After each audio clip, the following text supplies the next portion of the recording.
Elhamdulillah, me emrin e Allahut, mëshiruesit, mëshirbërësit. Tregon, thot, ishte studente sa kishte filluar universitetin. Dhe si çdo njëri pra në hapat e para në universitet, fillon të njihet me shoqëri të re.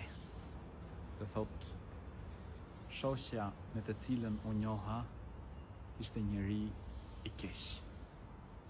Dhe këto shokët e këqij në fakt i peshkojnë të tjerët.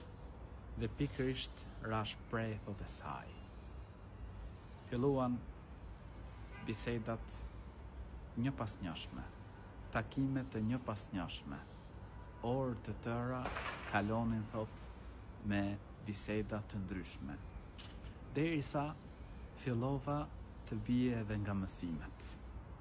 Dhe një natë prej netëve që i kaloja të tëra pra me të, thot nuk po ndjehesha mirë dhe kjo nga pagjumësia. I thash, sonte nuk jam mirë, nuk ndjehem mirë, kam ditë që nuk bëj gjumë të rehatshëm. Kjo edhe si shkak i provimeve që kishim ato ditë. Më thot, shumë e lehtë, do t'jap diçka që për gjysore ke për të ndjerë një person tjetër. Thot dhe me të vërtet, kështu veproj. Thot dhe unë ndjefa tepër mirë, por hilja ishte më pas. Kur të nesërmen, më pëlqeu ajo gjë pra ajo ndjesi që përjetova.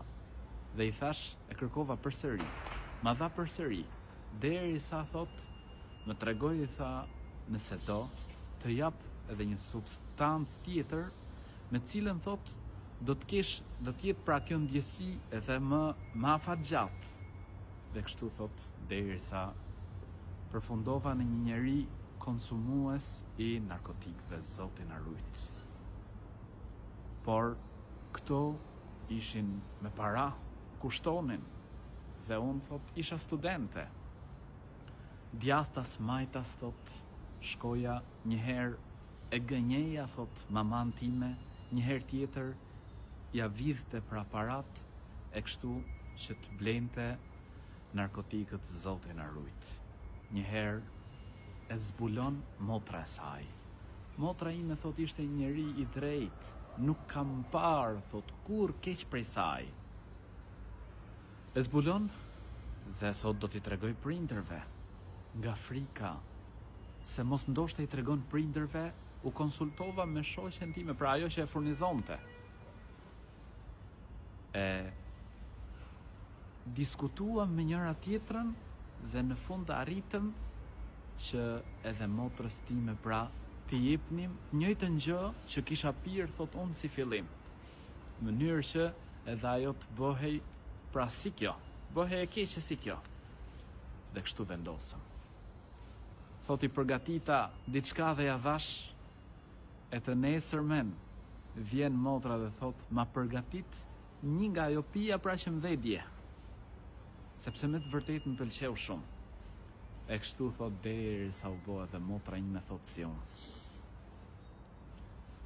Kur marr vesh thot, mbas një farë kohe, shoqja ime arrestohet. Sepse ajo nuk ishte pra thjesht një konsumuese, por ishte shpërndarse e saj. Dhe më vonë arrestohet edhe kjo vetë, Allahu na rujt. Kjo është shoqëria e keqe. Atje, kur ishte e burgosur, nis dhe pendohet. Pra jo vetëm veten që e morin qafë, por edhe motrën e saj e cila ishte e pafajshme. Shoqëria e keqe bëhet shkak që të shkatrosh veten, shkatrosh familjen, pasurinë, bëhesh me veset këqija, të shkatrosh pra gati edhe të ardhmen tënde. Prandaj motrë nderuar, vlla i nderuar, kujdes nga shokët e këqij. Ti që je në hapat e para të shkollës, kujdes nga shokët e këqij. Motrë nderuar, kujdes nga shoqet e këqija.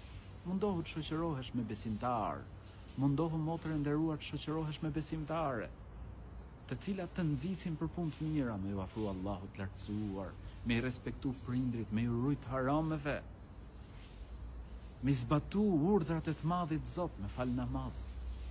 El mar'u ala dini khalilihi, falyanzur ahadukum man yukhalil. Njeriu është në fenë e shokut të tij, prandaj le të shikojë çdo njeri se me kënd shoqërohet. E sa ngjarje, ndoshta ju i dini më mirë se unë. Prandaj kërkohet reflektim para se të shkosh në shkatrimin e vetes.